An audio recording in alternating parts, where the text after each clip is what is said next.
అమ్మ కేక్ కావాలి. మా కేక్ సరే డాడీకి చెప్తాను, ఈవినింగ్ తీసుకొస్తాను. వద్దు, ఇంట్లో చేద్దాం మమ్మీ. నువ్వు చేస్తావా? ఇద్దరం చేద్దాం. నేను చెప్తాను, నువ్వు చేయాలి. సరే. ఏం కేక్? Vanilla spongy cake.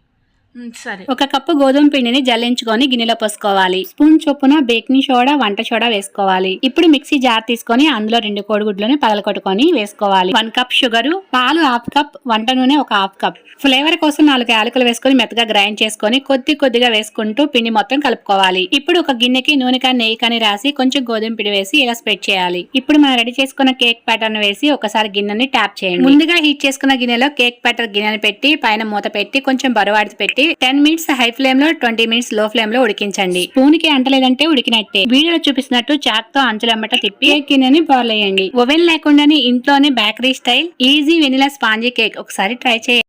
బాగుందా మమ్మీ?